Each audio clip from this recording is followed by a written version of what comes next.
Clay education सोसायटीचे कला वाणिज्य आणि विज्ञान महाविद्यालय जव्हार ग्रामीण विकास विभाग विद्यार्थी मित्रांनो, आज आपण ग्रामीण विकासासाठी समाजकार्य पेपर क्रमांक 9 स्वयंसेवी कार्याची संकल्पना, स्वयंसेवक, स्वयंसेवी संस्था आणि स्वयंसेवी संस्थांचे विविध प्रकार व वैशिष्ट्ये या प्रकरणाची ओळख करून घेणार आहोत। ग्रामीण विकासासाठी समाजकार्य हे प्रकरण शिकत असताना आपण सर्वप्रथम स्वयंसेवी कार्याची संकल्पना विचारात घेणं ही अत्यंत आवश्यक गोष्ट आहे। वंचित मानवाच्या चेहऱ्यावरील हास्य, आनंद, समाधान यातच आपल्या जीवनाचा आनंद मानून जी माणसे अथवा व्यक्ती किंवा व्यक्तींचे गट कार्य करतात, या कार्याला स्वयंसेवी कार्य असे म्हणतात।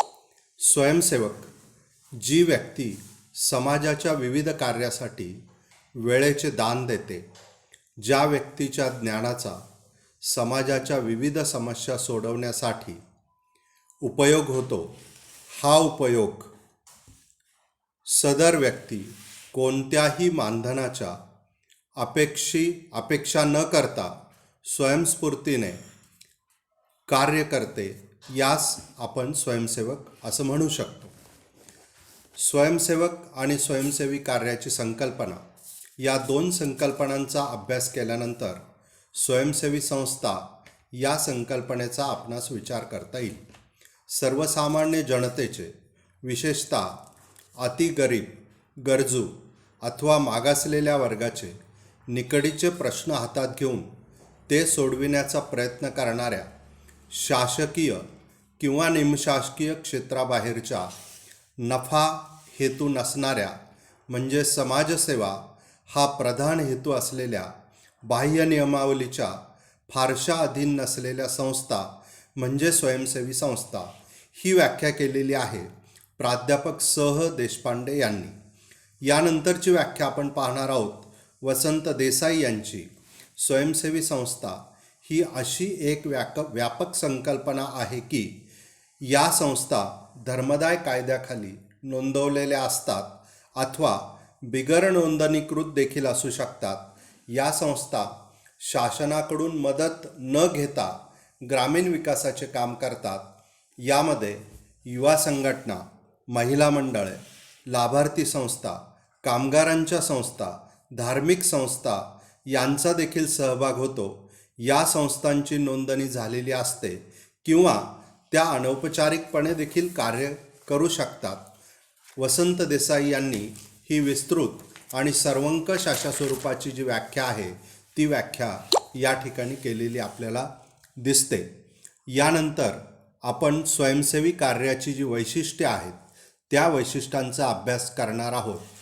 स्वयंसेवी कार्याच्या वैशिष्ट्यांचा अभ्यास करत असताना या कार्यामागे विशिष्ट स्वरूपाची अथवा त्याहीपेक्षा आपल्याला म्हणता येईल विशिष्ट विचारांची प्रेरणा असते। एका विशिष्ट विचारानं या संस्था काम करत असतात। स्वयंसेवी कार्याला विशिष्ट प्रकारचं ध्येय असतं। ध्येयाने पछाडलेली लोक या संस्थेमध्ये काम करत असतात। स्वयंसेवी कार्यात मोबदल्याची अपेक्षा ही गौण मानली जाते। विशेषतः वंचित समाजासाठी आणि समस्याग्रस्त वर्गासाठी स्वयंसेवी कार्य अतिशय प्रभावी ठरत असते। पर्यावरण वाचविण्यासाठी स्वयंसेवी कार्यकर्त्यांचे कार्य हे अतिशय प्रभावी ठरलेले आहेत। समाजामध्ये सुसंस्कृत विचार रुजविण्याचा प्रयत्न अशा प्रकारच्या संस्था करतात। समाजामध्ये असणाऱ्या विविध प्रकारच्या समस्यांना वाचा फोडण्यासाठी देखील अशा प्रकारच्या संस्था ज्या आहेत त्या संस्था ह्या काम करत असतात। स्वयंसेवी कार्याच्या वैशिष्ट्यानंतर आपणास स्वयंसेवकांच्या वैशिष्ट्यांचा अभ्यास करणं ही अत्यंत आवश्यक बाब आहे। यामध्ये स्वयंसेवक सेवा विचार अंगी बांधून नेहमी काम करत असतात। सामाजिक बांधिलकी अंगीकारून ते काम करत असतात। विद्यार्थी दशेत स्वयंस्फूर्त कार्य हे देखील स्वयंसेवकांचं कार्य मानलं जातं, जसे की NCC, NSS, समाजसेवा, स्काउट, गाईड या सर्व प्रकारांमध्ये आपणास स्वयंसेवक हा दिसतो.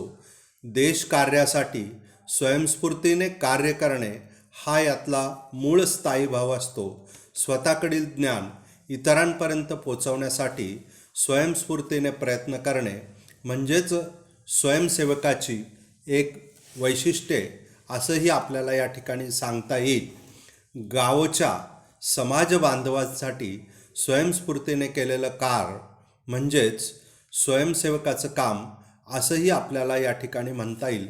खरं तर भारतामध्ये विशेषतः महाराष्ट्रामध्ये स्वयंसेवी संस्थांची पार्श्वभूमी ही अतिशय जुनी आहे.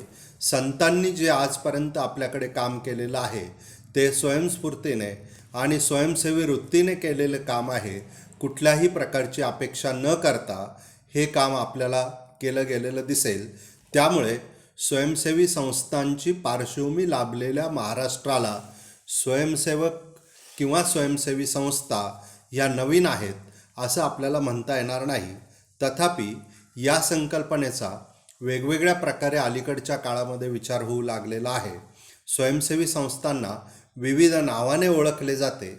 यामध्ये प्रामुख्याने ना नफा ना क्षेत्र म्हणजे नॉन प्रॉफिट सेक्टर या नावाने देखील स्वयंसेवी संस्थांना ओळखलं जातं. नॉन गव्हर्नमेंट ऑर्गनायझेशन अशासकीय संस्था या नावाने देखील स्वयंसेवी संस्था ओळखल्या जातात. याचबरोबर व्हॉलेंटरी ऑर्गनायझेशन स्वयंसेवी संस्था, कम्युनिटी डेव्हलपमेंट ऑर्गनायझेशन समुदाय विकास संस्था, नॉन पार्टी पॉलिटिकल फॉर्मेशन म्हणजे पक्षविरहित राजकीय संघटन असं देखील स्वयंसेवी संस्थांना म्हटलं जातं. देशापरत्वे वेगवेगळ्या ठिकाणी वेगवेगळ्या नावाने स्वयंसेवी संस्था ओळखल्या जातात आणि आता ही संकल्पना सर्व दूरवर आपल्याला रुजलेली दिसते. स्वयंसेवी संस्थांचे प्रकार ठोस पद्धतीने सांगणं हे जरी कठीण असलं तरी वेगवेगळ्या तज्ज्ञांनी स्वयंसेवी संस्थांचे विविध प्रकार जे आहे ते विविध प्रकार मांडलेले आहे. यामध्ये प्रामुख्याने प्राध्यापक N. इनामदार यांनी वर्गीकरण करत असताना आदर्श प्रेरित संस्था, आर्थिक प्रगतीसाठी प्रेरित संस्था व लाभार्थी हिताचे काम करणाऱ्या संस्था असं वर्णन या ठिकाणी आपल्याला केलेलं दिसेल. म्हणजे आदर्शाने प्रेरित झालेल्या संस्था ह्या एका कॅटेगरीमध्ये येतात, तर आर्थिक प्रगतीसाठी प्रेरित झालेल्या संस्था या दुसऱ्या कॅटेगरीमध्ये जातात, तर लाभार्थींच्या हिताचं कोणत्याही प्रकारचं काम करणाऱ्या संस्था या तिसऱ्या कॅटेगरीमध्ये जातात असं इनामदार यांना म्हणायचं आहे. दुसरं वर्गीकरण केलेलं आहे M. मुतालिब यांनी. मुतालिब यांनी असं म्हटलेलं आहे की स्वयंसेवी संस्थांचे त्यांच्या वर्गीकरणाचं विचार करत असताना आकारमान ही गोष्ट त्यांनी महत्त्वाची मानलेली आहे. म्हणजे आकारानं मोठ्या असणाऱ्या, आकारानं लहान असलेल्या, मध्यम स्वरूपाच्या संस्था असं वर्गीकरण त्यांनी केलेलं आहे. याचबरोबर स्वातंत्र्यानुसार, अंतर्गत राजकीय रचनेनुसार, सामाजिक कार्यानुसार, वित्तीय आधाराच्या स्रोतानुसार, सदस्यांच्या वैशिष्ट्यानुसार, स्थानानुसार, सदस्यांच्या आपापसातील घनिष्ठ संबंधानुसार, प्रेरणेच्या स्वरूपानुसार आणि लाभार्थींच्या प्रकारानुसार स्वयंसेवी संस्थांचं वर्गीकरण हे मुतालिब यांनी केलेलं आहे. याचा अर्थ असा आहे, मुतालिब यांनी वेगवेगळ्या प्रकारचे निकष सांगितलेले आहेत आणि निकषांच्या आधारावर हे वर्णन केलेलं आपल्याला दिसेल. V. नांदेडकर यांनी वर्गीकरण करत असताना मानवतावादी संस्था, धार्मिक संस्था, कार्यकारी संस्था, सामाजिक व सांस्कृतिक सेवा पुरवणाऱ्या संस्था, व्यावसायिक सल्लागार संस्था, आघाडीच्या संघटना, कृती गट, निषेध गट, नागरिकांचा गट असे स्वयंसेवी संस्थांचे प्रकार पाडलेले आपल्याला दिसतील किंवा आढळतील. J. सिंग यांनी वर्गीकरण करत असताना धर्मदाय संस्था, कल्याणकारी संस्था, अर्थसहाय्य पुरवणाऱ्या संस्था, पुनर्वसनकर्त्यांसाठी काम करणाऱ्या संस्था, सेवा पुरविणाऱ्या संस्था, मानवाच्या सभोवताली सामाजिक आर्थिक पर्यावरणाचा विकास करणाऱ्या संस्था आणि मानवाचा विकास साधणाऱ्या संस्था असं वर्गीकरण हे केलेलं आहे. याचबरोबर प्रकाश कराड यांनी वर्गीकरण करत असताना सनातन समाजसुधारकांच्या धर्माशी जोडलेल्या संस्था असा एक महत्त्वाचा भाग त्यांनी या ठिकाणी मांडलेला आहे. याचबरोबर तळागाळातील लोकांच्या आर्थिक विकासासाठी संघर्ष करणाऱ्या संस्था हा दुसरा भाग त्यांनी मांडलेला आहे. तर तिसरा भाग त्यांनी मांडलेला आहे लक्ष गटाचं शिक्षण आणि प्रशिक्षण तसेच माहिती संकलन व संशोधनावर कार्य करणाऱ्या संस्था हा तिसरा भाग त्यांनी मांडलेला आहे. हे सगळं वर्गीकरण करत असताना प्रकाश करात यांनी कालखंडाचा उल्लेख या ठिकाणी आवर्जून केलेला आहे. सनातन संस्था ह्या पुरातन काळातील संस्था, तर तळागाळातील लोकांच्या आर्थिक विकासासाठी संघर्ष करणाऱ्या संस्था ह्या 1960 ते 1970 या दशकामधील संस्था, तर लक्ष गटाचं शिक्षण प्रशिक्षण तसेच माहिती संकलन व संशोधनावर कार्य करणाऱ्या संस्था ह्या प्रामुख्याने 1975 नंतर उदयास आल्या असं वर्गीकरण प्रकाश करात यांनी केलेलं आहे. यानंतरच्या भागामध्ये आपण स्वयंसेवी संस्थेच्या स्वरूपाचा अभ्यास करणार आहोत. स्वयंसेवी संस्थांचं स्वरूप अभ्यासत असताना विविध विचारांची बांधिलकी स्वीकारून स्वयंसेवी संस्था काम करतात हा पहिला आणि महत्त्वाचा यातील मुद्दा आहे. याचा अर्थ असा आहे कोणतीही स्वयंसेवी संस्था ही एका विशिष्ट विचारप्रणालीशी जोडलेली असते आणि ती विचारप्रणाली घेऊन ती संस्था काम करत असते. उदाहरणार्थ गांधी विचारांचा पगडा असणाऱ्या संस्था गांधी विचारांच्या दिशेनं काम करतात, तर आंबेडकरांच्या विचारांचा पगडा असणाऱ्या संस्था आंबेडकरी विचारानं काम करतात. डाव्या विचारांच्या संस्था या डाव्या विचारानं काम करतात. हा यातील महत्त्वाचा भाग आपल्याला सांगता येणार आहे. स्वयंसेवी कार्याला विशिष्ट सीमारेषा असते. म्हणजे शासन म्हटलं तर संपूर्ण भारतभर शासनाचे विविध विभाग काम करत असतात. स्वयंसेवी संस्था मात्र गाव, तालुका, एक छोटं खेडं देखील राज्य किंवा देश पातळीवर या काम करत असलेल्या आपल्याला दिसतील किंवा आढळतील. स्वरूपाचा विचार करत असताना या 3 महत्त्वाच्या गोष्टींचा आपल्याला विचार करावा लागणार आहे. स्वयंसेवी संस्थांचं स्वरूप तिहेरी प्रकारचं असतं.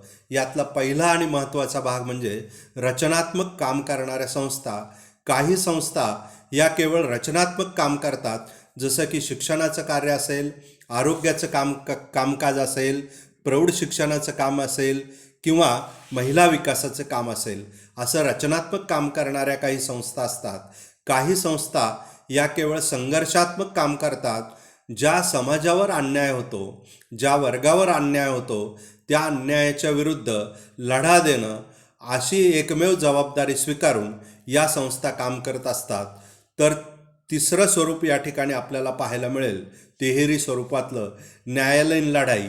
ज्यावेळी शासन दरबारामध्ये सर्व मार्ग आपल्याला न्याय मिळवण्यासाठी खुंटले जातात, त्यावेळी न्यायालयीन लढाई हा तिसरा आणि महत्त्वाचा मार्ग असतो. अशी न्यायालयीन लढाई लढणाऱ्या काही संस्था असतात, त्या अशा प्रकारचं काम करत असतात. काही संस्था या धर्मदाय स्वरूपाचं काम करत असतात. मग ते मंदिरं असतील, काही ट्रस्ट असतील.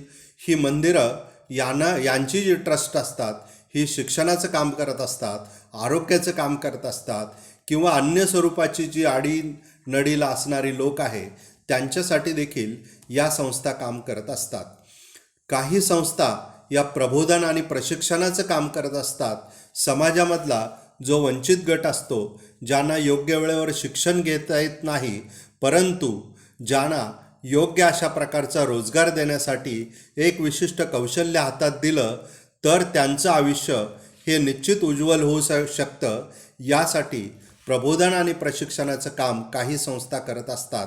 शासनाचे विकास कार्यक्रम गुणात्मक पद्धतीने राबवण्यासाठी सहकार्य करणाऱ्या काही संस्था असतात. शासन पातळीवर विविध प्रकारचे कार्यक्रम येत असतात आणि या कार्यक्रमांना बळकटी देण्यासाठी काही संस्था या काम करत असतात. अशा पद्धतीने स्वयंसेवी संघटनांचं स्वरूप मांडत असताना आपल्याला काही महत्त्वाचे मुद्दे या ठिकाणी आपण पाहिलेले आहेत. यात पहिला मुद्दा आपण पाहिला विविध विचारांशी बांधिलकी स्वीकारून काम करणाऱ्या स्वयंसेवी संस्था. स्वयंसेवी कार्याला विशिष्ट सीमारेषा असते. स्वयंसेवी संस्थांचं स्वरूप तिहेरी स्वरूपाचं असतं, रचनात्मक, संघर्षात्मक आणि न्यायालयीन लढाई. काही संस्था धर्मदाय काम करत असतात, काही संस्था या केवळ प्रबोधन आणि प्रशिक्षणाचं काम करतात.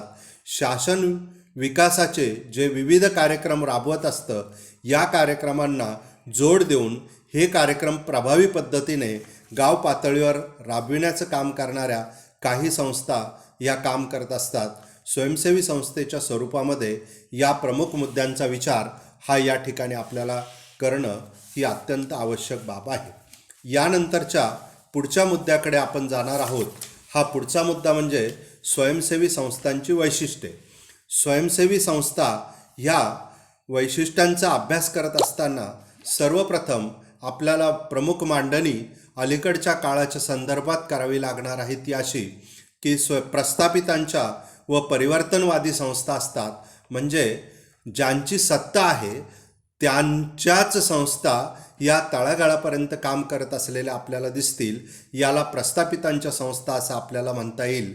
तर काही संस्था या परिवर्तनवादी संस्था असतात, म्हणजे सत्ताधिकाऱ्यांकडून योग्य अशा प्रकारच्या गटाचा विचार न करणं, मग अशा गटाला न्याय मिळवून देण्यासाठी परिवर्तनाच्या भूमिकेतून काम करणाऱ्या देखील काही संस्था असतात. आपल्या समाजामध्ये असणारे जे विचार आहेत की जे विचार आधुनिक काळामध्ये योग्य अशा प्रकारचे नाहीत, या विचारांमध्ये बदल करण्यासाठी परिवर्तनात्मक विचारांची मांडणी करणाऱ्या काही संस्था या प्रकर्षाने काम करत असतात. अशा संस्थांचं एक वैशिष्ट्यच असतं, या परिवर्तनासाठी काम करत असतात, म्हणून त्यांना परिवर्तनवादी संस्था असं म्हणत असतात. स्वयंसेवी संस्थांचं पुढचं वैशिष्ट्य पाहत असताना आपल्याला असं म्हणता येईल की संस्था ह्या मर्यादित कार्यक्षेत्रामध्ये काम करतात. अगदी गाव पातळीवर काम करणाऱ्या सुद्धा संस्था असतात. म्हणजे पाणी हा एकमेव विचार घेऊन विलासराव साळुंकेंसारखे लोक हे एका गावामध्ये काम करत असलेले आपल्याला पाहायला मिळतील. सुरुवातीला राळेगण सिंधीमध्ये अण्णा हजारेंनी गाव पातळीवर पाणी या विचाराला घेऊन कामाला सुरुवात केली आणि हळूहळू मग संबंध महाराष्ट्रभर त्यांचं काम जे आहे ते काम पुढे गेलेलं दिसेल. आणि हेच उदाहरण आपल्याला पोपटराव पवारांच्या बाबतीत हिरवे बाजाराच्या संदर्भात सुद्धा सांगता येणार आहे. म्हणजे मर्यादित कार्यक्षेत्रातून सुरुवात करून आपलं कार्यक्षेत्र हे विस्तीर्ण करणाऱ्या संस्था देखील आपल्याला या ठिकाणी पाहायला मिळतात. नेतृत्वाच्या संदर्भात स्वयंसेवी संस्थांचं जर आपल्याला वैशिष्ट्य मांडायचं असेल तर बऱ्याचशा स्वयंसेवी संस्था ज्या आहेत, ज्यांना स्थानिक पातळीवरचं नेतृत्व लाभत नाही, तर हे नेतृत्व बाहेरून आलेलं असतं. बाहेरून आलेलं नेतृत्व हे गाव पातळीवर प्रभाव टाकणारं असतं आणि असं नेतृत्व हे लोकांना आवडतं, लोक त्यांचा पटकन स्वीकार करतात. याला अपवाद मात्र निश्चित असतात. मग तो पोपटराव पवारांचा असेल, अण्णा हजारेंचा असेल, हे अपवाद या ठिकाणी आपल्याला विचारात घ्यावेच लागणार आहेत. कार्यपद्धतींचा विचार करत असताना स्वयंसेवी संस्थांची जी कार्यपद्धती असते, त्या कार्यपद्धतीमध्ये काही व्यक्तींना अधिक वाव असतो. यशाचं अधिक श्रेय हे काही व्यक्तींना मिळतं, पण हळूहळू श्रेष्ठ आणि कनिष्ठ अशा प्रकारचे संबंध निर्माण होत जातात. हळूहळू हे संबंध अधिक रूढ झाले की मालक आणि नोकर असे संबंध देखील या ठिकाणी पाहायला मिळतात.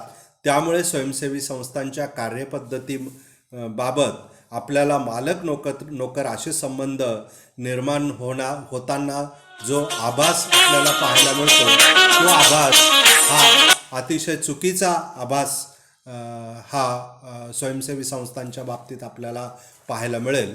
म्हणून स्वयंसेवी संस्था ज्या आहेत त्या स्वयंसेवी संस्था या बाबतीमध्ये चुकीच्या दिशेनं वाटचाल करत असतात असं म्हणायला आपल्याला हरकत असणार नाही. हे काही सगळ्याच संस्थांच्या बाबतीत आपल्याला असं दिसेल असं म्हणता येणार नाही, परंतु बहुतांशी संस्थांमध्ये अशा प्रकारचं चित्र आपल्याला पाहायला मिळतं. यानंतरचं वैशिष्ट्य आपल्याला सांगता येईल, ध्येयवादी कार्यकर्त्यांची स्वयंसेवी संस्थांमध्ये अत्यल्प उपलब्धता असते. स्वयंसेवी संस्थांचं काम करत असताना ध्येयवादी कार्यकर्त्यांशिवाय स्वयंसेवी संस्था कधीही काम करू शकत नाही. त्या दृष्टीनं स्वयंसेवी संस्थांमध्ये ध्येयवादी कार्यकर्ते जितके अधिक असतील तितक्या संस्था प्रभावी पद्धतीने काम करू शकतात. म्हणून ध्येयवादी कार्यकर्ते निर्माण करणं हा स्वयंसेवी संस्थांपुढील खूप मोठा टास्क असतो. हा मुद्दा आपल्याला प्रकर्षाने या ठिकाणी आवर्जून नोंदवावा लागणार आहे. पुढचं वैशिष्ट्य आपल्याला स्वयंसेवी संस्थांचं सांगता येणार आहे ते म्हणजे लोकसहभाग. लोकसहभागाशिवाय स्वयंसेवी संस्था काम करू शकत नाही. स्वयंसेवी संस्था ह्या जितक्या लोकांना आपल्या कामामध्ये सामावून घेतील तितकं त्यांचं काम प्रभावी पद्धतीने होत असलेलं आपल्याला दिसेल. म्हणूनच स्वयंसेवी संस्थांच्या कार्यामध्ये लोकसहभागाला विशेष महत्त्वाचं स्थान असतं. स्वयंसेवी संस्थांचं पुढचं वैशिष्ट्य सांगत असताना निधी संकलनाचा प्रत्येक संस्थांचा जो आकृतिबंध आहे तो आकृतिबंध हा वेगवेगळ्या प्रकारचा असतो. काही संस्था या लोकवर्गणीवर काम करतात, काही संस्था शासनाकडून निधी घेतात, काही संस्था या भांडवलदार वर्गाकडून CSR फंड असेल किंवा अन्य प्रकारचा फंड असेल तो फंड मिळवत असतात, तर काही संस्था परदेशी निधी देखील प्राप्त करत असतात.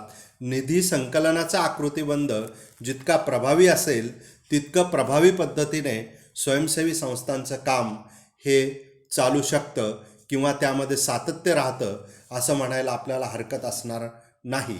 स्वयंसेवी संस्थांचं एक अतिशय महत्त्वाचं वैशिष्ट्य सांगितलं जातं ते म्हणजे लवचिकता. स्वयंसेवी संस्थांचं कार्य आणि शासनाचं कार्य यामध्ये एक महत्त्वाचा फरक आहे. तो म्हणजे शासन कार्यामध्ये एकदा नियम ठरले की त्या नियमांच्या मार्गानेच जाणारे लोक आपल्याला पाहायला मिळतात. स्वयंसेवी संस्थांमध्ये मात्र लवचिकता पाहायला मिळते. स्थानिक पातळीवर जर एखादी अडचण निर्माण झाली आणि ती सहज पद्धतीने स्थानिक पातळीवर सुटू शकत असेल तर अशावेळी निर्णय घेऊन हे प्रश्न जे आहेत ते प्रश्न स्वयंसेवी संस्था सोडवू शकतात. म्हणून लवचिकता हे स्वयंसेवी संस्थेचं महत्त्वाचं वैशिष्ट्य आहे असं म्हणायला हरकत असणार नाही. आदर्श उद्दिष्टांशी स्वयंसेवी संस्थांची बांधिलकी असते आणि आदर्श उद्दिष्ट समोर ठेवून स्वयंसेवी संस्था काम करत असतात. या दृष्टीने आपल्याला हा जो विचार आहे तो विचार करता येणार आहे. अर्थकारणाच्या दृष्टीनं स्वयंसेवी संस्था दीर्घकाळपर्यंत जर देणग्या आणू शकले तर स्वयंसेवी संस्थांचं कार्य दीर्घकाळ चालतं. जर यामध्ये खंड पडला तर स्वयंसेवी संस्थांना काम करणं हे अडचणीचं आणि अवघड होऊन बसतं. म्हणून स्वयंसेवी संस्थांच्या वैशिष्ट्यांचा अभ्यास करत असताना या सगळ्या गोष्टींचा विचार या ठिकाणी आपल्याला करावा लागणार आहे. पहिलं वैशिष्ट्य या ठिकाणी आपण पाहिलं प्रस्थापितांच्या व परिवर्तनवादी संस्था, यानंतर मर्यादित कार्यक्षेत्र, नेतृत्व, कार्यपद्धती, लोकसहभाग, ध्येयवादी कार्यकर्त्यांची अत्यल्प उपलब्धता, निधी संकलनातील आकृतिबंध, स्वायत्तता, लवचिकता, आदर्श उद्दिष्टांशी बांधिलकी, लोकांचा ऐच्छिक सहभाग, अशा पद्धतीने या ठिकाणी आपण स्वयंसेवी संस्थांचा अभ्यास करत असताना सर्वप्रथम स्वयंसेवी संस्थांमध्ये स्वयंसेवकाचा रोल महत्त्वाचा असतो. त्यामुळे स्वयंसेवक म्हणजे काय, स्वयंसेवी कार्याचं स्वरूप कशा प्रकारचं आहे, स्वयंसेवी संस्थांना कोणत्या नावाने ओळखलं जातं, स्वयंसेवी संस्थांची संकल्पना काय आहे, स्वयंसेवी संस्थांचे प्रकार कोणते आहेत आणि स्वयंसेवी संस्थांचं स्वरूप कशा प्रकारचं आहे, स्वयंसेवी संस्थांची वैशिष्ट्ये काय आहेत, हा अभ्यास या ठिकाणी आपण केलेला आहे. मला खात्री आहे की या अभ्यासाला पुढे नेऊन आपण स्थानिक